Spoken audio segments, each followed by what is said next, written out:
उसके लिए आपको इत्यादि उदाहरण दिए, तामसी का उदाहरण दिया, राजसी का भी उदाहरण दिया और कठोर व्यक्ति का भी उदाहरण दिया। अब एक उदाहरण ऐसा दिया जा रहा है, जो पुरुष बड़ा ही आयु बढ़ चुकी है, आयु बढ़ने के बाद, ज्यादा उम्र बढ़ने के बाद वो जर्ज हो जाता है। अब उस जर्ज व्यक्ति को जब हम उपदेश करने लगते हैं, वो मानने को तैयार नहीं होता, मानता नहीं है। उसके लिए उदाहरण है कि जैसे ज्यादा ही पका हुआ खीरा, खीरा है परंतु कुछ ज्यादा ही पका हुआ है। जब खीरा सलाद बनाने के लिए बाजार से लाना हो ना, तो खीरा जरा चुन के सोच समझ के लाया जाए। हमें जल्दी होती है घर जाने की, ठीक तरह सब्जी हम देख के लेते भी नहीं, पैसे दिए, खीरा दिया, जैसे मर्जी हो।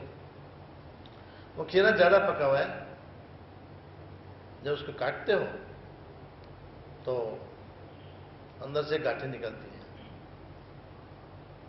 वो खाने से तो अंदर जीभ में फोड़े आ जाएंगे।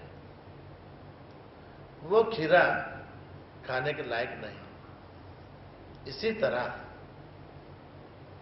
जो बूढ़ा व्यक्ति है, उम्र गई और उम्र अधिक हो रही है, भक्ति में प्रवेश नहीं किया, गुरु मंत्र नहीं लिया, आप बुढ़ापे में उसको समझाया जा रहा है मान लेना। जबरदस्ती गुरु मंत्र दे दिया, जबरदस्ती समझा दिया, तो जैसे पका हुआ खीरा खाने से गांठें अंदर आ जाती है ना, इस दोष से समझाते समझाते वो आपके दोष लेने लग पड़ता है, ये गांठें भी दोष की गांठें भर जाती है। इसलिए वो जिसकी आयु बहुत ज्यादा हो जाए वो भी ईश्वर ज्ञान का अधिकारी नहीं बन पाता। एक ये भी अनधिकार है।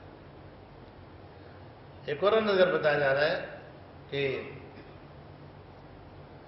एक पुरुष जब खीरा लाता है, वो खीरा अंदर से सूखा भी हुआ है, पका भी हुआ है। पहले बताया वो ज्यादा पका हुआ है, ये कम पका हुआ है और अंदर से सूखा भी है। ये भी खाने से अंदर गांठें भर जाती हैं, फोड़े आ जाते हैं।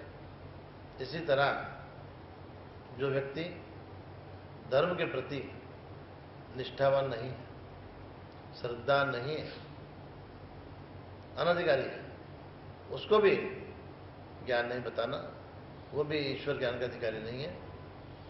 उसमें अनधिकार बताते हुए उस पुरुष के जब अनधिकार दूर नहीं होंगे तब तक वो ज्ञान का अधिकार नहीं बन पाएगा। उसका अनधिकार ये ममता का है। पहला अधिकार बताया था बुढ़ापे का आयु ज्यादा बनेगा, ममता रूपी अनधिकार है। अब तीसरा एक बताया जा रहा है जार सहने वालों को बताया गया। अब एक भक्तिजड़ पुरुष है। भक्तिजड़ का मतलब है जो अद्वैतवादी है, सब विष्णुमय जगत, सब ब्रह्म ही ब्रह्म है। वो ईश्वर को और जीवात्मा को अलग नहीं मानता, अद्वैत सिद्धांत का है, दो नहीं, ईश्वर ईश्वर। ये ज्वारी क्या, गेहूं क्या, अनाज क्या, ये प्रपंच क्या, ये सब ईश्वर ही है। ऐसे पुरुष को भी ज्ञान बताने से ज्ञान का अधिकारी नहीं बनता। यह अनधिकार नष्ट करने की बड़ी जरूरत है, क्योंकि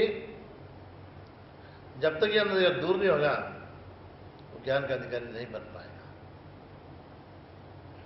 ये जो खीरा है अंदर से गांठें गांठें भरी हुई हैं, इसी तरह वो आपके ही दोष लेगा, बताने वाले के ही दोष लेगा, इसलिए वो भी ज्ञान का अधिकारी नहीं है।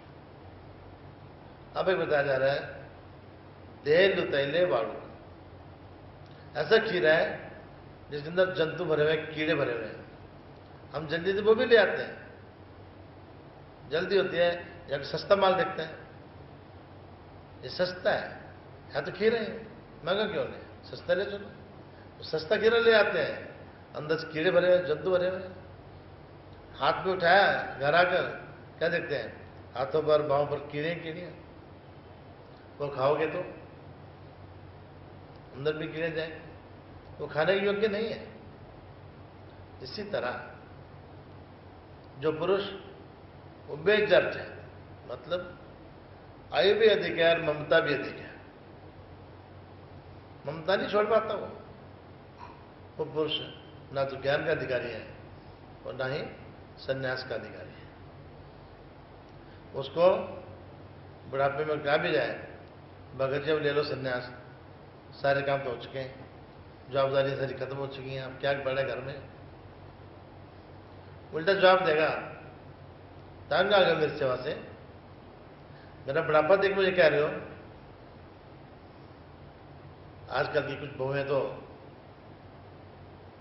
असली स्थिति संन्यास की हो तो भी डरती है कहने से, आपा संन्यास ले लो। कल ये ने कहे बहू ने सेवा तंग आकर ये कह दिया, तो वो पुरुष क्या कहता है, मेरे बुढ़ापे में अगर किसी लगेगा तो मुझे कौन देगा, इसलिए मुझे घर से बाहर निकाल लो, संन्यास देने कह रहे हो। वो पात्र नहीं होता, तैयार नहीं होता। तो ये है गला सड़ा खीरा उसके अनुसार। अब एक खीरा ऐसा है जो मुलायम है, ताजा है, स्वच्छ है, वो खीरा खाने के लायक है, उस खीरे को खाया जाए। वो खीरा जो मर्जी बना लो उसका, खीरे की सब्जी भी बनती है, खीरा सलाद में भी काम आता है, खीरे का अचार भी बनता है। बनाने वाला कुक होशियार चाहिए, जो बनाओ वो कच्चा भी खाया जाता है, कच्चा खाओ, पका के खाओ, अचार बना के खाओ, सब्जी बना के खाओ, किसी भी तरीके से खाओ, वो अच्छा है। इसी तरह जो सात्विक पुरुष है और आयु भी ठीक है और सुनने वाला भी है। सुनने वाला मतलब गुरुजन बता रहे हैं या माता पिता बता रहे हैं, जब बड़े बता रहे हैं तो हाँ जी करके सुन तो ले। जो सुनने के लिए रेडी नहीं है उसे ज्ञान कहां से हो जाएगा, कोई बात मानता ही नहीं है। जो बताया जाए, जो उपदेश किया जाए, कम से कम माना तो जाए। जब तक मानता ही नहीं तब तक उसे ज्ञान कहां से हो जाएगा, संन्यास के लिए पात्र कहां से बन जाएगा। परंतु ये सब बातें, चाहे ज्ञान हो, स्मरण हो, या संन्यास हो, या प्रायश्चित हो, एकदम नहीं होता। आप कहो जब मरेंगे ना, अंत समय के पहले प्रायश्चित कर लेंगे, अंत समय पहले स्मरण कर लेंगे, संन्यास भी ले लेंगे। किसी ने देखा अंत समय? कोई इंटरनेट पर न्यूज आएगी क्या? टेलीफोन आएगा, न्यूज़पेपर में न्यूज आएगी, आज इतने बजे मरने वाले हो, प्रायश्चित कर लो, स्मरण कर लो। अब तो आप 2 ही दिन रह गए, ले लो संन्यास, ऐसी सूचना थोड़ा आने वाली है। स्मरण, प्रायश्चित, संन्यास, जिसको बचपन से ही जवानी में भी आदत पड़ी हुई है स्मरण करने की, आदत पड़ी है प्रायश्चित करने की, वही आदमी अंत में भी प्रायश्चित कर पाएगा, वही आदमी अंत में भी स्मरण कर पाएगा, वही आदमी जिसने बचपन में जवानी में दान दिया हुआ है ना, वही आदमी अंत में दान भी कर पाएगा। कोई भी क्रिया अगर मैं कहूं अभी तो पैसा इकट्ठा करो, जब बुढ़ापा आएगा, मरने टाइम आएगा, बच्चों भेज देंगे, जाओ तीर्थ में दान करके आ जाओ, दान नहीं होगा। महाराज सूत्र है, जे असे ते ध्यानती प्रगटे। जे असे, जो हमने बचपन में किया, जवानी में किया, बुढ़ापे तक किया, वही याद आएगी अंत में, दूसरी याद नहीं आएगी। इसलिए अभी से स्मरण की आदत डालो, अभी से प्रायश्चित की आदत डालो, तब जाकर अंत में आपके संयोग बन जाएंगे। स्मरण और प्रायश्चित, ये दो विधान अनिवार्य है। मरते समय मुंह से परमेश्वर का नाम निकलना ही चाहिए और प्रायश्चित भी होना ही चाहिए। आज से ही हम प्रार्थना की जाए। ये प्रार्थना कोई सकाम नहीं है। महाराज मुझे आपका ज्ञान दो, प्रेम दो, साथ साथ महाराज मेरे अंत समय में मेरे द्वारा आपका स्मरण करवा देना और मेरे द्वारा प्रायश्चित करवा लेना। ये प्रार्थना को सकाम नहीं। हम दान दौलत नहीं मांग रहे। बताया था, दान दौलत तो आपके कर्मों के साथ मिलनी है। मांगो ये महाराज। अगर ये मांग हम करते हैं, अवश्य हमारा स्मरण भी होगा मरते समय, प्रायश्चित भी होगा। प्रायश्चित के बिना मृत्यु आना ठीक नहीं। ये सबके लिए अनिवार्य विधि है। प्रायश्चित करके अगर हम जाते हैं, नरकों से बच जाते हैं। इसी तरह चाहे प्रायश्चित हो, स्मरण हो या दान भी हो, अगर हमने बचपन से ही दान देने आदत डाली है तो आपको दान की क्रिया भी मरने से पहले भी निष्पन्न हो जाएगी। तो आदत ही नहीं है, फिर नहीं होती। एक कथा याद आ रही है। क्या हुआ, एक व्यापारी ने अपने 4 बेटों को कमाया, अच्छा 4 बेटों को खुला पैसे बांट दिया, सबके हिस्से कर दिए और बुढ़ापे के लिए ना कुछ पैसा घर के अंदर ही दीवार के अंदर दबवा दिया। सिर्फ मिस्त्री को पता और किसी को पता भी नहीं। दीवार के अंदर दबा दिया पैसा, बस प्लस्तर करवा दिया। जब बुढ़ापा आएगा ना, बच्चों को कहूंगा ये तीर्थ पर लगाओ। ठीक आया बुढ़ापा, बच्चों को पता भी नहीं पैसा अंदर पड़ा है। सिर्फ जो बराबरी के आदमी थे, चाचा था, जो भी बच्चों के थे, उनको पता था। बुढ़ापा आया, बीमार हुए, 4 बेटे हैं, सेवा कोई भी नहीं कर रहा। क्यों? जो पैसा जो था पास था वो तो मिल चुका है, आ चुका है मेरे पास, सेवा भी नहीं हो रही। जो बराबरी के लोग थे, जिनको पता था अंदर पैसा पड़ा हुआ है, वो आए, क्या देखा, बुरा हाल है, तो पूछताछ नहीं। तो उनको बूढ़े जो बीमार तो कहते हैं, इशारा किया, बोल सकते नहीं थे, पैरालिसिस हो चुका था, मतलब इशारे से बताया कि जो इस दीवार में मैंने धन रखा हुआ है वो निकालो, निकलवाओ बच्चों से और तीर्थों में जाओ, दान कराओ। बच्चों को लाया गया। बच्चों देखो पिताजी अब क्या कह रहे हैं। पिताजी फिर करवाया, इशारा फिर करवाया हाथों का, ऐसे हाथ किए, जो दीवार में पड़ा हो निकालो, दान करो। बच्चे कहते हैं चाचा जी, ताया जी, पिताजी ऐसे नहीं कह रहे, बोल तो बंद नहीं रहते, इशारा कर रहे थे। पिताजी ऐसे कह रहे हैं, जो मेरे पास था वो दीवारों में, बंगलों में, बिल्डिंग बनाई लगा दिया, अब मेरे पास कुछ नहीं है। उल्टा कर दिया। अब जो बराबरी का तुमने सोचा, सेवा भी नहीं हो रही, पैसा भी नहीं निकाल रहे, दान भी नहीं कर रहे, कहां से होगा? उन्होंने जमाने में किया ही नहीं। फिर क्या किया तरीका? 2 दिन बाद सब लोग चले गए वापस, चाचा ताया जो भी थे। 2 दिन बाद क्या किया, एक ट्रक लिया, उसमें पत्थर डाले, बाहर से बड़ा ताला लगाया, एक नौकर साथ दिया और सिल्वर ट्रंक रखा, फिर घर आ गया। जब देखा सिल्वर ट्रंक है, चाचा ताया साथ है, आई आई आई, ये ट्रंक किसका है? ये आपके पिताजी ने हमारे पास रखा था, हमें भगवान ने बहुत दिया है, हमें किसी धन की जरूरत नहीं है। पिताजी ने रखा था, हमें क्या करना है, रखो आप। रख दिया ट्रंक। चाचा जी वो चाबी दो ना।